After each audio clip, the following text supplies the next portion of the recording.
So hello everyone, welcome to ASIC seminar series. This is John. I'm the seminar coordinator, and together with me is Ms. Kathy Matney. Kathy is our communication and IT specialist. Kathy and I will be today's moderator.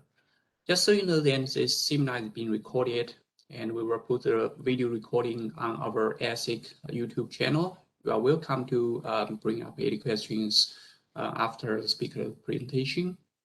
And today we are very excited to have our speaker, Professor Collins, joining us from Stanford University. Let me give a brief introduction about the speaker. So Professor Collins is an assistant professor in the Department of Earth System Science at Stanford University. She also has a courtesy appointment in the Stanford Department of Geophysics and is a Center Fellow of Stanford Woods Institute of the Environment. Her research is focused on interactions between the global carbon and water cycles, especially as related to plant hydrologics and to the effects of small-scale trait variability on regional scale ecosystem behavior.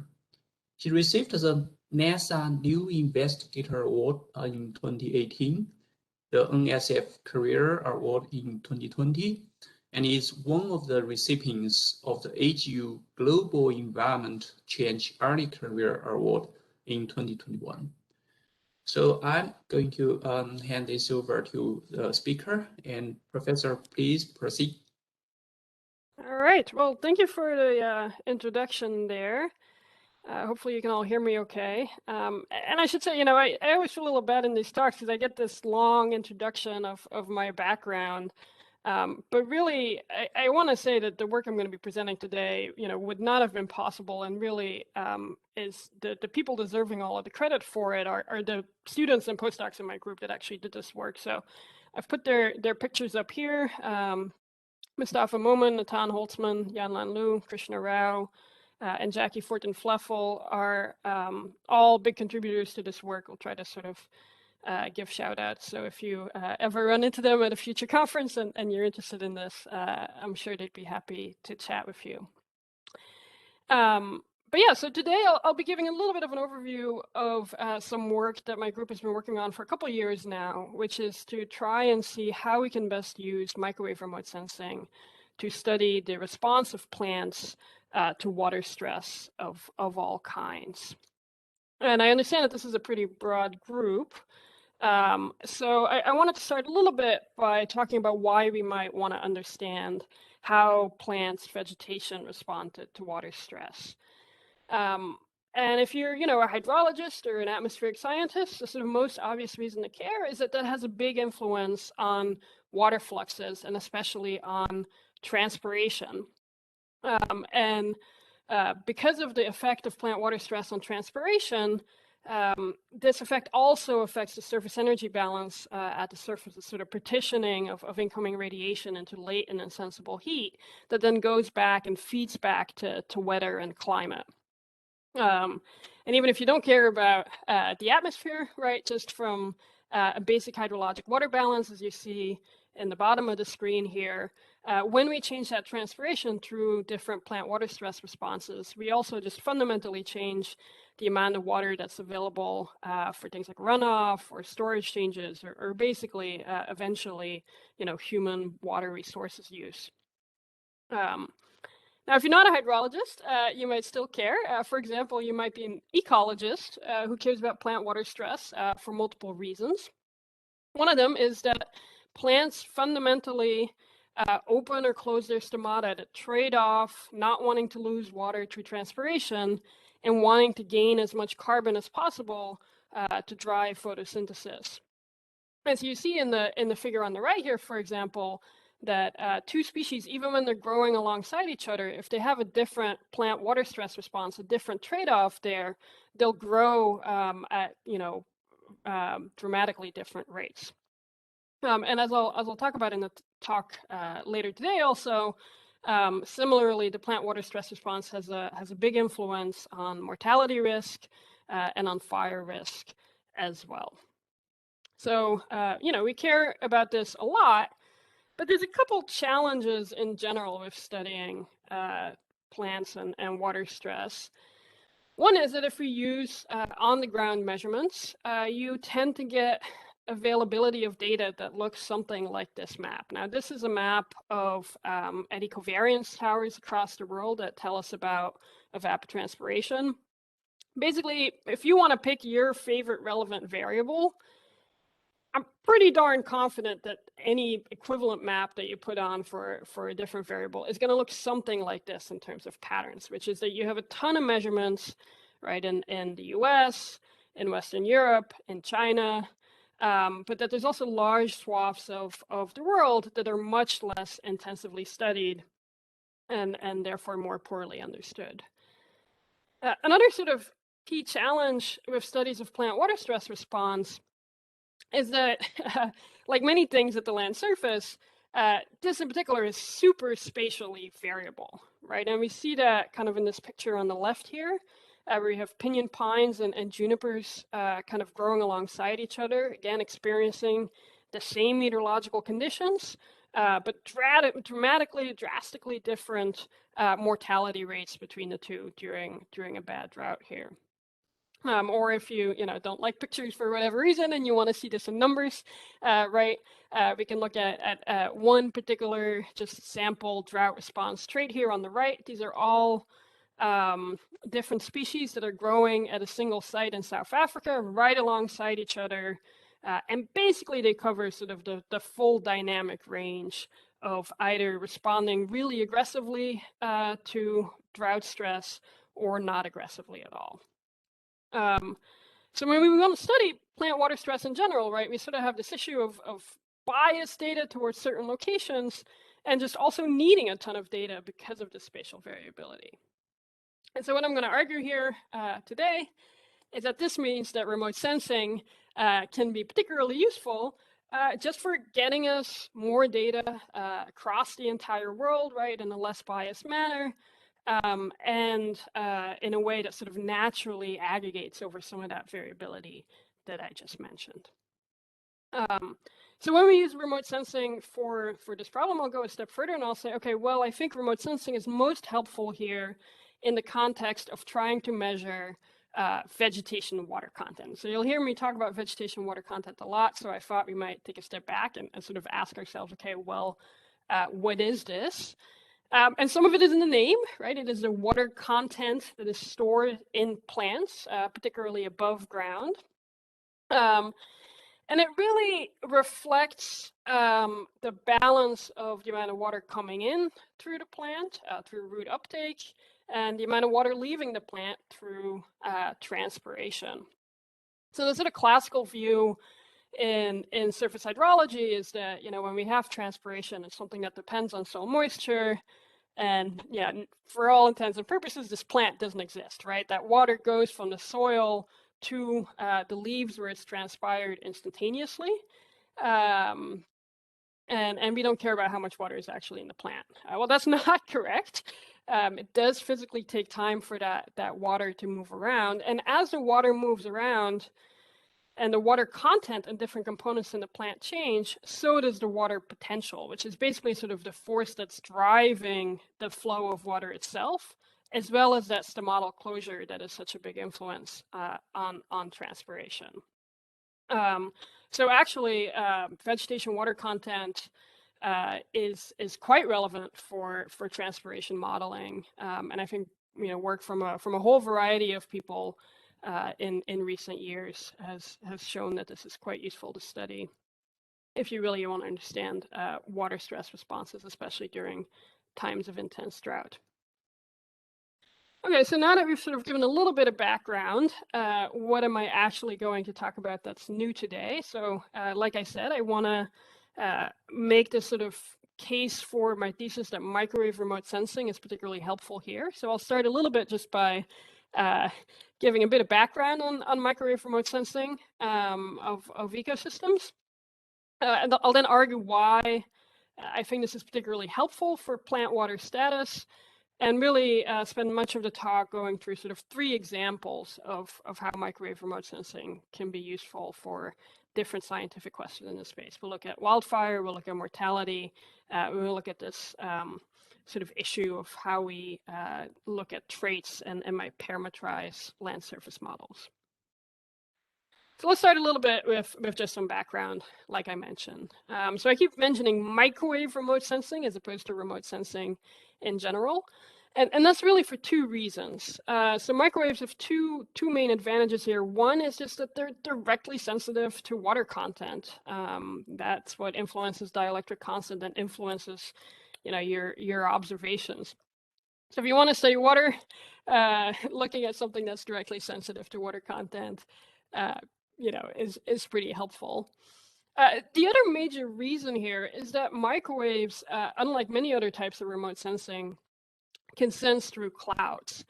And because water content at the land surface changes so quickly, and because there's so frequently clouds, that's really useful, right? And you kind of see that in this figure here. So I should probably update this figure because 2013 was a while ago now, but this was actually a heat wave month, right? And even then, you see that if we look across the entire world, what's being shown here is that the percentage of the time during this month that there was cloud fraction that would obscure other types of remote sensing, right? Even in this heat wave month, perhaps a time that we really want to understand what's happening with the ecosystem response to water stress, there's a ton of white all across this figure, a ton of these areas where you have cloud cover almost all of the time.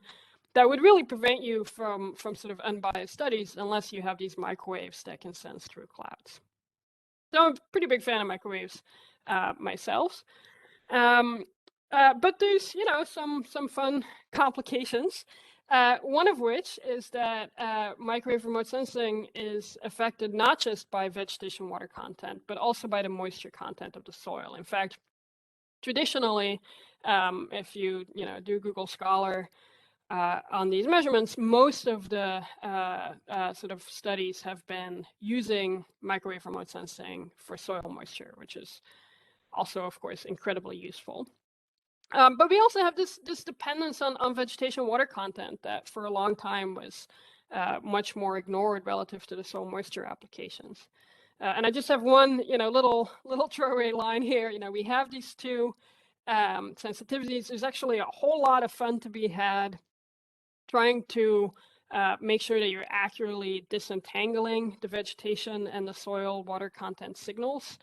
I don't really have time to get into that today, but if you're interested in this, shoot me an email or something like that. I'd be happy to chat about it anytime. But for today, we'll just sort of do a little bit of housekeeping and say there's 2 different main types of remote sensing, microwave remote sensing measurements here that can help us do that soil moisture, vegetation water content separation. On the one hand, we have a radiometer, which basically looks at the gray body emission from the Earth, right? It's just a signal from Earth to the satellite in my very advanced looking figure here. And so radiometers are useful because they allow us to do that separation of soil, moisture, and vegetation water content relatively straightforwardly. They allow us to derive something called the vegetation optical depth, or VOD, which I'll talk about more in a minute. But the downside is that it's pretty low resolution data. When we use a radar, it's much easier to get higher resolution data, right? So exact numbers vary, but orders of 10 to 100 meters rather than 10 to 100 kilometers, right? But radars relative to radiometers, it's much more difficult to isolate the vegetation versus soil moisture signal. So I'll go back and forth between both today. So I just wanted to make sure you had that background to avoid confusion. But we'll start by talking about this VOD from radiometers. Now, some of you may be familiar with VOD already because there's a ton of studies of VOD for the purposes of biomass. Now we have pretty good evidence, both from theory and from observations in the field, that there's basically a pretty linear relationship between the water content in plants that I was introducing before and this VOD thing that we can get with microwave remote sensing. And so what much of the literature, including some of these papers shown here, just to give you a little bit of a sample, has done is they said, okay, well, you know, VOD, vegetation water content, both of those things are sensitive to biomass. And knowing biomass is incredibly useful if you want to know how much carbon is stored in vegetation. So we'll look at sort of spatial and temporal variations in that VOD to look at biomass.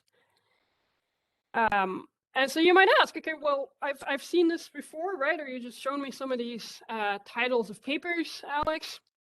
But you just also spent all of this time talking about vegetation water content and water stress response. So what's the deal here? Why do people use VOD for biomass? And we can understand that really with a little bit of just math. If you remember here that our vegetation water content is just the mass of water per unit area, we can just multiply and divide that mass of water by the total mass of vegetation, all different aspects of it, in that same area. And when we do that, and then we do some algebra here, what you see is that the vegetation water content that we measure with VOD now ends up being proportional to the above ground biomass, that total mass, as well as some sort of relative water content, right? The amount of water per total mass. So what this literature that's using VOD for biomass is doing is they're assuming implicitly that this RWC is constant.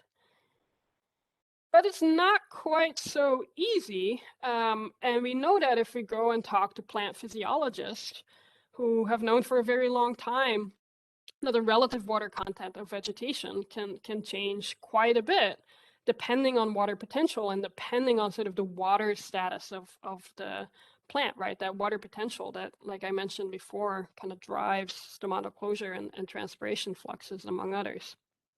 In fact, you know, I put in a citation to a paper of my own here, but honestly, that's just because it has multiple curves. These are curves from the literature that plant physiologists have made relating water potential and relative water content. The physiologists even have a name for it. It's called a pressure volume curve, right? This is reasonably well known. And so we might ask ourselves, okay, well, if we know that this is the case, does that mean that we can study this water potential that drives stomatal closure? Can we actually study that with VOD instead of only biomass? So thankfully, it was before the pandemic, but a couple of years ago, we went out to Harvard Forest in Western Massachusetts, and we put a radiometer, the same type of instrument that you might see in space, above the canopy, as you see in the top figure here. And then we spent a lot of early mornings and long days measuring from leaves and from stems what their water potential was, so that we could compare the two and see if that's the case. And now these measurements are pretty laborious, so the easiest thing to do is to look at the diurnal cycle, because we don't have endless time series of data. But as you hopefully have been able to see while I've been talking about the setup here, right, on the whole, if we compare leaf water potential to VOD, we see a pretty close match here in the diurnal cycle. The stems are a little bit delayed because there's less penetration of the signal, but we clearly have this diurnal cycle that is honestly very typical of what the diurnal cycle of water potential looks like in plants of all kinds. So that is suggesting to us, along with some other evidence from the group I won't go into, that we can use now this microwave remote sensing, this VOD, to look at water potential and water status. It also maybe means that you know, you have to take these studies of VOD for biomass with a grain of salt, but you know, I'll try to focus on the positive for the rest of this talk. Okay, so if you hopefully believe me, then let's move on and say, okay, well, we have this potential new data source. What can we do with this, right? And one thing that we can do with this is we can look at tree mortality. This is work done by Krishna Rao, student in my group. And he, wanted to see if we could use VOD for looking at tree mortality. And just to give you a little bit of a sense of the scale of that problem here, we hear a lot about it here in California, but maybe not so much in DC or in the DC area in Maryland. But just to give you a sense here, right, this is just a map of all of the studies of tree mortality in the last couple decades that are just the places that scientists happen to know about it and to have gone and done measurements. It's really hard to actually pinpoint exactly how much tree mortality we have across the world, but there's a ton of it, and it's all across the world. Is kind of what I'm trying to illustrate here, right?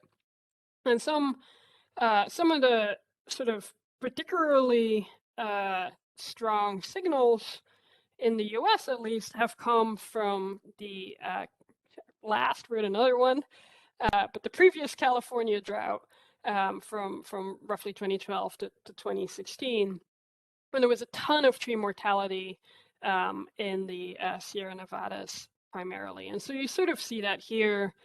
This is data from the Forest Service with the average mortality rate a year. That's all the way up to 6-7%.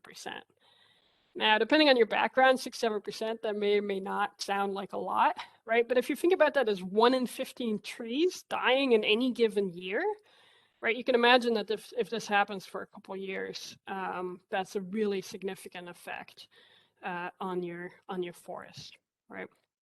Now, mortality is sort of an infamously difficult problem to understand. I think people still don't really know how to predict it very well.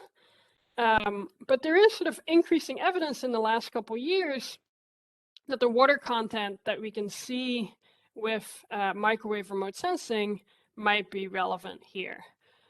So here's just an example from some sapling studies that have looked at the probability of drought-driven tree mortality as a function of relative water content. And you see this very sharp increase below a threshold value. This relative water content, I was just talking about it a couple slides ago, that's exactly what we see with remote sensing. And so we wanted to see if we could also pick that up with VOD. Now, VOD, I said, is linearly related to vegetation water content. It's not exactly the same as this normalized relative water content. But the good news is normalization over long time series is something that we can do just by looking at the minima and the maxima in the data. And we know we have a linear relationship between VOD and vegetation water content. So we just kind of normalize the VOD by the minimum and the maximum to get this relative water content. And so we wanted to see then, can this be useful for understanding mortality patterns? And so the way that we did that is we build a random forest, and I promise the pun was not intended, but a random forest, right, a machine learning model to relate RWC and other inputs to mortality rates that that the Forest Service has kindly gathered for us. And for others, I shouldn't say just for us, but that is a public data set that we very nicely were able to use. And the reason we use a machine learning model here is just that we don't want to sort of have any worries about whether or not we're, unfairly biasing RWC by not using the perfect models in our comparison, et cetera, et cetera. So we just said, hey, let's see what machine learning can do with or without microwave remote sensing as an input. And so if we build one of these models with microwave remote sensing, and we try to predict where mortality happens, or at least what the rates are at the 25-kilometer roughly resolution that we have with VOD, you get a model performance that looks sort of like on this slide. So we basically have a test R-squared of about 0.6. That actually is pretty good. I mean, that's basically on par with the state of the art. And so what's interesting is when we go and we look not just at this model performing reasonably well, such that it's performing well enough that we can basically trust the results, we can then go a step further and see, okay, well, what is this model that's able to do pretty well actually relying on? what is the sort of relative importance of the different inputs in our model, which we, gave it relative water content, but also a bunch of other vegetation traits, topography, climate. And so what you see is that this relative water content is hugely useful for estimating where mortality happens, and is in fact, the most important predictor by far. In fact, we have this CWD, this sort of climatic water deficit in there as well as an input. That's what people would typically use without accounting for water content. And you see that it's, less important than some other things and sort of less than half as important as our relative water content we can sense for VOD. So we think that, this is a sign that the vegetation water content is really useful for estimating mortality rates, and that the microwaves, particularly there, could be helpful. So that's one application. Let me grab a quick sip of water here.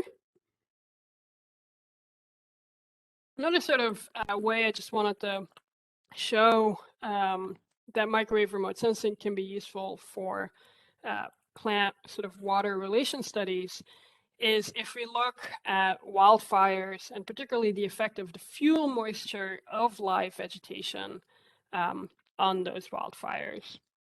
And that's really motivated in part just by the fact that there's been dramatic increases in burned area, both across the US and especially here in California in sort of the last couple decades.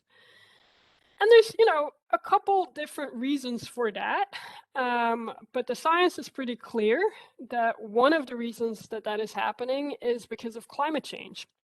In fact, we see if we just average across the entire western US, in this particular plot it's forest, but there's a ton of variance of this plot, and we compare for each year how much burned area there is versus kind of how dry the climate is. In this case, this is the vapor pressure deficit average value. If we sort of basically compare the sort of climate aridity in the burned area, right, we see this very close linear relationship. So climate change is definitely having an effect on burned area. There's other factors going into it. There's ignitions, there's fuels management, there's lots of aspects of the story that I'm not really getting into.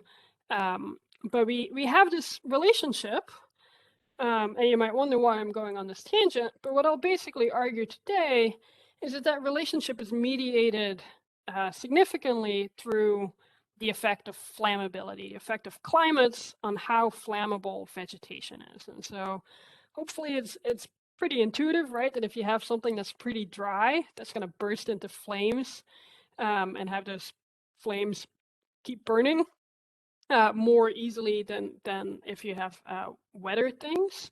And so the same thing is relevant in live vegetation, in vegetation, I should say. And so in the context of fire, what people generally look at when they look at water content is they look at this thing called the live fuel moisture content, or LFMC, and that's just defined according to this equation here. It's just going to be the sort of weight of the water, right, the mass of water divided by the dry weight of the vegetation or of whatever sort of plant component that you're looking at. And this might start looking familiar, right? This emphasis on water weight, again, is also what we had, if you remember, back when we were thinking about VOD and microwave remote sensing in general. And so just like the relative water content is closely related to water potential, as I showed in a previous slide, we in fact can see that live fuel moisture content, or LFMC, is closely related to the water potential that drives stomatal closure, and that is really the kind of indicator of how different plants are responding to water stress. And that's, in my bias view, pretty interesting because it opens up a whole host of sort of possible connections between plants and climate and this LFMC. And that's kind of illustrated in this figure here. Now, there's a lot to read here, and I can't stop you from getting distracted by putting it on the plot. But I think what I'm trying to really illustrate here in this figure adapted from Rachel Nolan, is just how many different aspects of plant and soil traits now go to affecting the relationship between climate and LFMC because of this relationship to water potential, right? So depending on the plant, you might have a different rooting depth that is, or rooting distribution in general that's able to take up water more or less easily. The flow of that water through the xylem to the leaves depends on conductance that now varies from species to species, all the way to, again, the stomatal closure effects that I have mentioned before, among other things. And so we see a sort of expected effect of what type of plant you have and how the plant responds to water stress from drier atmospheres to affect the actual moisture content and the actual LFMC in the plant. And so this is kind of a expected relationship that we have. All these factors on the slide here are studied quite a bit by hydrologists and ecologists. But, whether or not this hypothesis that I just put forth is actually true or significant in real ecosystems hasn't really been looked at. And so in this part of the talk, what I really want to try and understand is sort of this question of how soil and plant traits and their influence on life, fuel, moisture go back to actually affect ecosystem susceptibility to fire. Do they actually have a significant effect on burned area and how it varies? Or are all of these relationships small enough that they don't really end up mattering? And I think part of the reason that this sort of question that flows from sort of the theory pretty smoothly hasn't really been answered is because LFMC is really difficult to measure on the ground, even if you don't worry about the global coverage I was talking about earlier.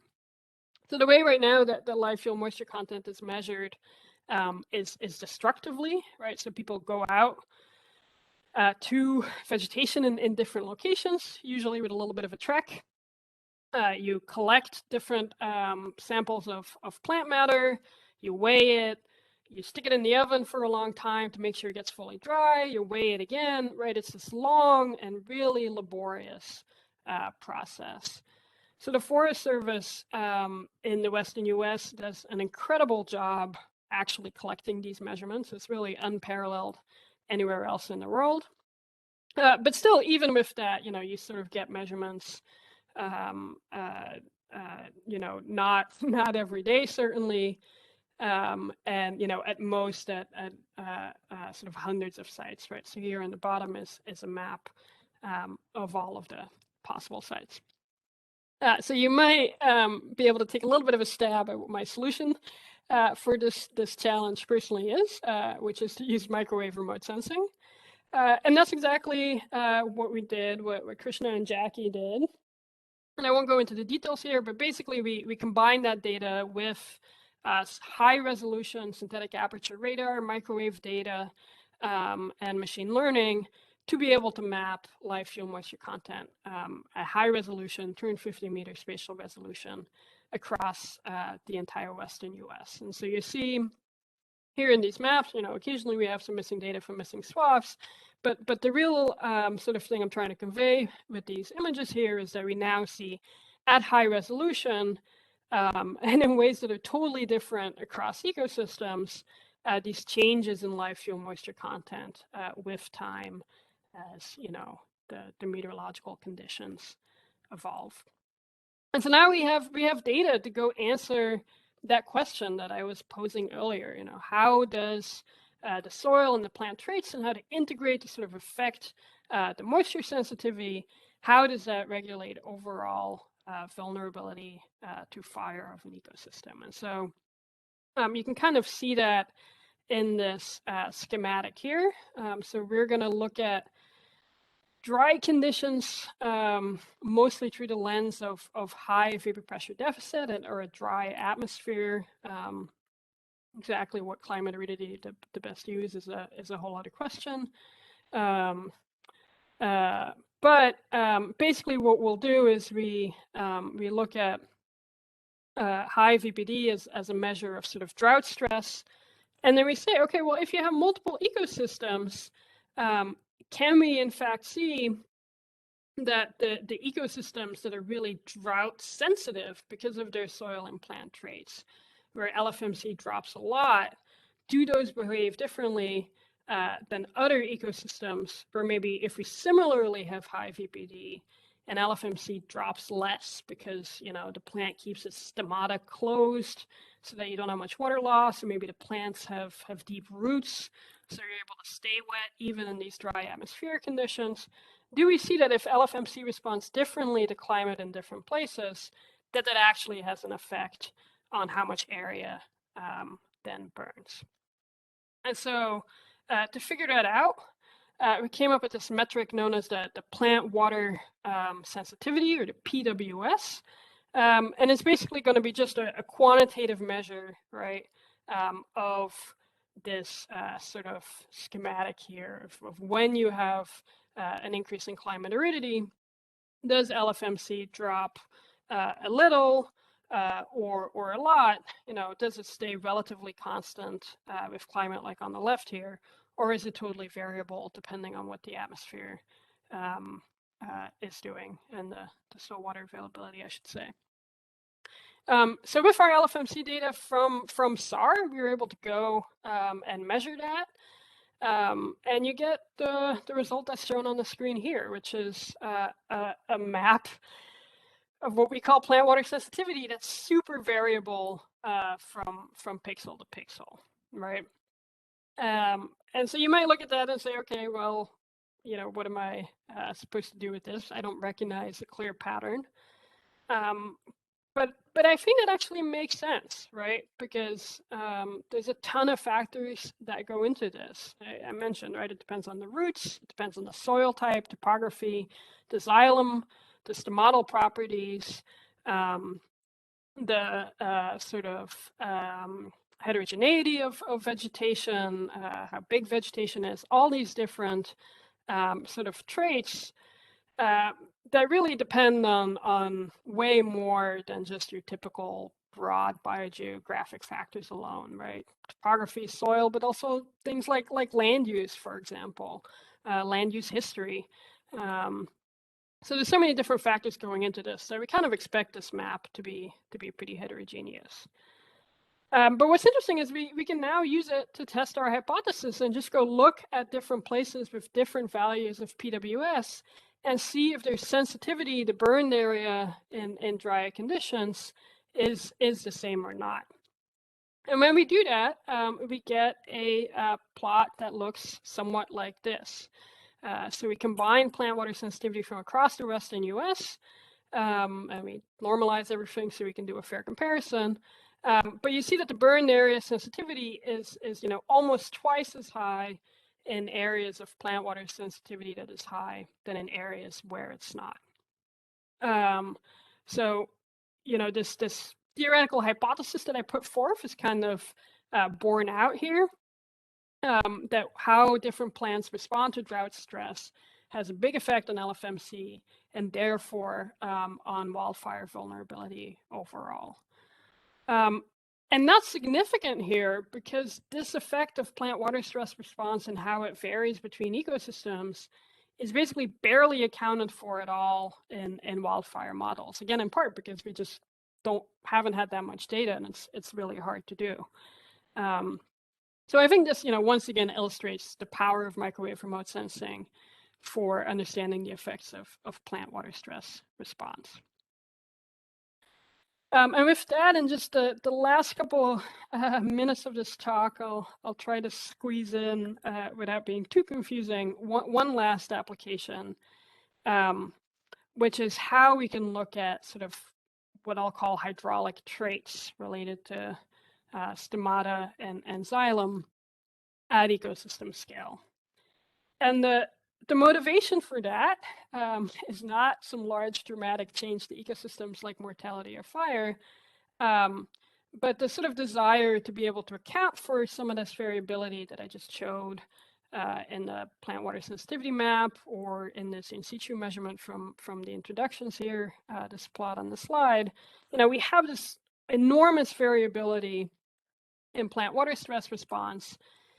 And we want to account for it in large-scale models. But you can't possibly do that in a sort of typical bottom-up way where we go and figure out what all the species are everywhere and how they're growing together and what the significant interspecific variability is, et cetera. That would require massive amounts of effort that are not really feasible.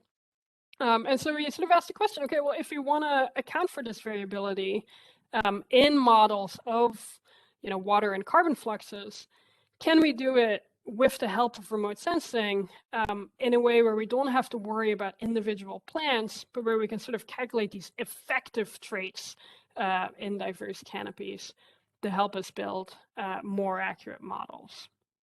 Now that's a whole big project, but we took a first stab at it by using the sort of model data fusion approach that's illustrated at a very high level here.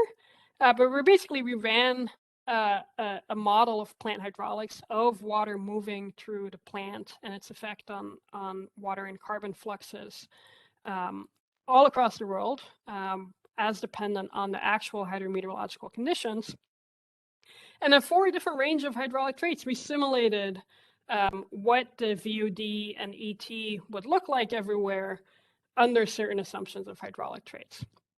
And then we can use a Markov chain Monte Carlo approach to basically go and compare this modeled VOD and evapotranspiration under different hydraulic traits through to what we observe with remote sensing. And when we do that, we get these maps of actual hydraulic traits that people might want to put in their land surface models all across the world. So here's an example of one of them. This is the sort of so-called G1 in the Medlin model, for those of you who are familiar with the Medlin model of stomatal conductance. If you're not, it's all good. You can basically think of this as sort of a measure of how different ecosystems trade off water and carbon and how quickly they close their stomata. So if you have a higher G1, then you're going to be less water use efficient. And so what we see is kind of broad patterns that match our expectations based on measurements and theory. So we see that on average, if you calculate the size statistically, we get higher values, so less water use efficiency in grasses that tend to be less invested in that. And we see consistent with sort of the temperature expectations that we expect, also lower values in boreal ecosystems. So we have some patterns here that give us some faith in this map. Now, I said we wanted to use this for modeling. It turns out that that's actually a pretty big jump because actually taking any trait map like this and going to put it in a land surface model that folks might actually use, maybe even some of the people in the audience here, it's going to possibly lead to all kinds of compensating errors and be totally dependent on, exactly what formulations you use in your model to represent the land surface. So we can't just take this map, even though it looks cool, and put it in a land surface model. But I think maybe what's an easier step is just to say, okay, well, can we do anything with this map or with microwave remote sensing to go beyond sort of the assumption of plant water stress that most models today use, which is this idea of using plant functional types, such as those illustrated on the screen here, right? And so what it's generally done is when large-scale models try to model the response of vegetation to water stress, is they say, okay, well, I'm just going to look at roughly what land cover you are, and if you are, a grass in the Great Plains in North America, then all of the mathematical parameterization is identical to if you are in the Sahel in Africa. What I usually like to say is if you talk to anybody about that, in a bar not in a public setting, or maybe even in a public setting, they'll all agree that this is a terrible assumption, right? But it's really hard to figure out what else to do because we just don't have the data. So can we, start going beyond this with microwave remote sensing? So like I mentioned, we can't use this exact map, but what we could at least do is try to kind of come up with alternatives to these plant functional types specific to plant water stress response. And so that's what we did here. And by we, I really mean Yanlan Liu, my former postdoc in my group. And so what she did is she used a k-means clustering algorithm to define sort of different hydraulic functional types, different locations that have similar behavior in terms of their different traits. And so that includes that water use efficiency parameter G1 that I mentioned before, but also the capacitance and xylem related parameters, all the stuff that you would typically put in a model if you were building one of these models. And so when we go and in fact test the use of hydraulic functional types versus your typical plant functional types, you see that in a majority of locations, this really helps reduce error in simulating transpiration, right? So I think it's something like 58% of pixels have an improvement in R-squared of at least 0.1 if we use these hydraulic functional types. So we're just, scratching the surface on this and getting started on better understanding how this data can be useful. We're collaborating with some folks at NASA Goddard. But hopefully, again, this just gives you a sense that these data have the potential to be useful and yet another application of wanting to understand water stress response. And with that, I'm running out of time, but I'll just say very quickly that I'm not the only person, or our group are not the only folks who have done research in that. There's a ton of other people working in the space, and we had a really nice workshop right before the pandemic started at Caltech at the Keck Institute for Space Studies. We've recently published sort of a perspective piece on that. So if you're interested in that, I'd encourage you to check out that paper. It's in press right now at Global Change Biology. And so with that, I'll just be happy to answer any questions, and thank you for listening. Thanks, Professor Konings. If anyone has any questions, they can just go ahead and unmute themselves and ask it now. Or if you don't have a microphone, you can chat me the questions. These pictures here again.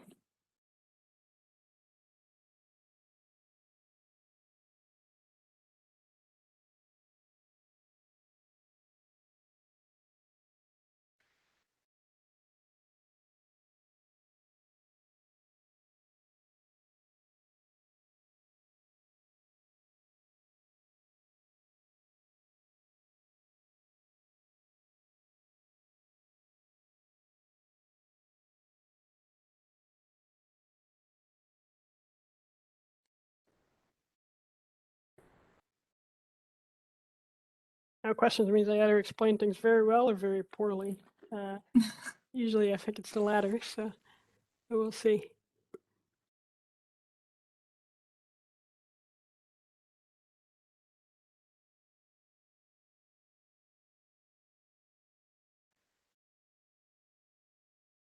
I've got a quick question. Sure. If you had a tighter resolution, do you think you could use this in agriculture?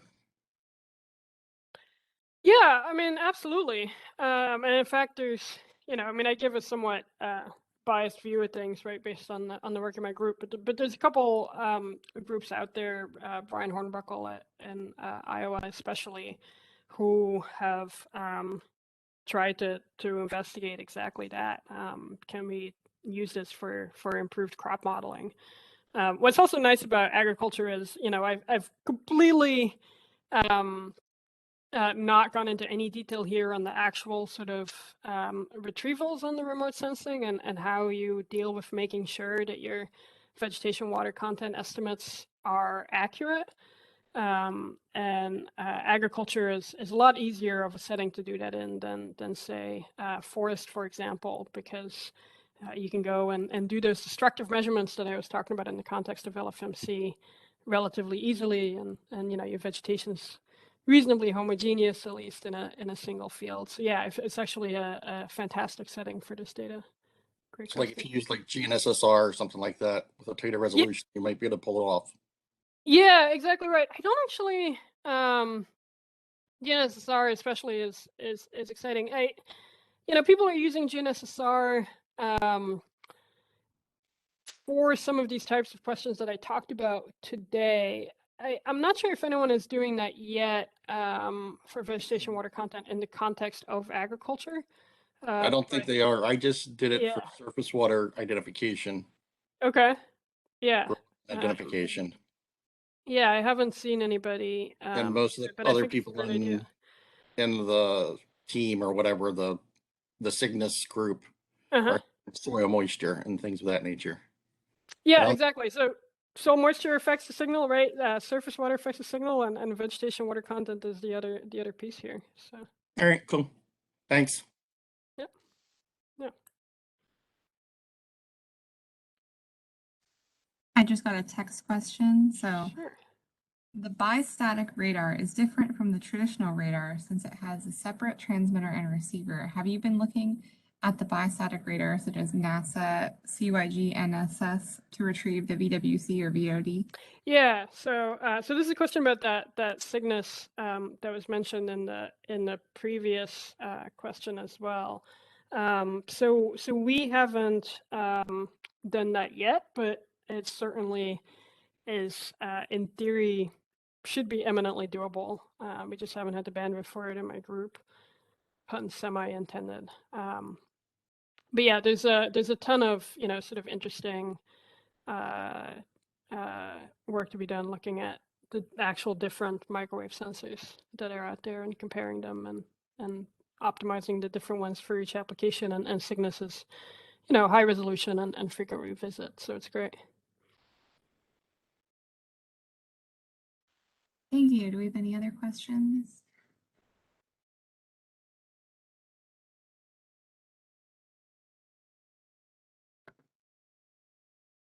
You could unmute yourself or just send me it via chat.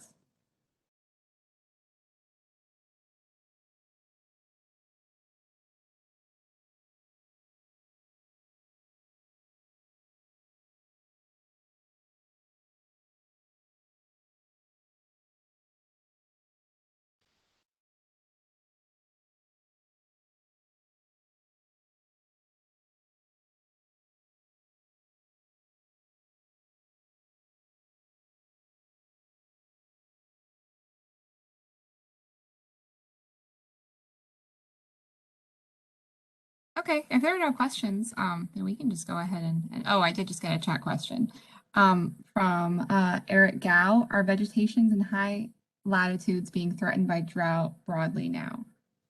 I think the short answer to that is yes. We haven't looked at it specifically, but certainly it seems like there's sort of an emerging literature from multiple papers that seems to suggest, you know, drought along with temperature changes as a significant driver of changes in high latitudes. So you know, the high latitudes can be a little bit difficult for microwave remote sensing studies because when things freeze or when they snow on the ground, the electromagnetic signature is totally different, and it can be harder to get accurate vegetation water content out. But certainly, yeah, that's yet another relevant aspect of potential use of this data. Okay, thank you. If no one else interrupts me, then I think we are good to go. Well, thank you, Professor Konings, for this great talk. Thank you, everyone, for attending. We'll continue our seminar series next week, which I think is the 1st of November. But have a good day, everybody. Thank you all for coming.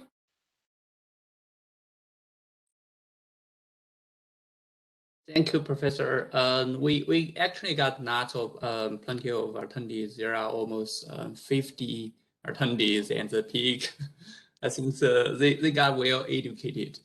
All right, But sounds great. Yeah, I think I crammed a lot into that talk in retrospect, but well, thanks a lot. Appreciate you you having me. Right. We will send you the video recording once we get it. Okay, sounds great. Thank you so much. Have a good one. You too. Bye bye. Enjoy the rest of your day. Bye-bye.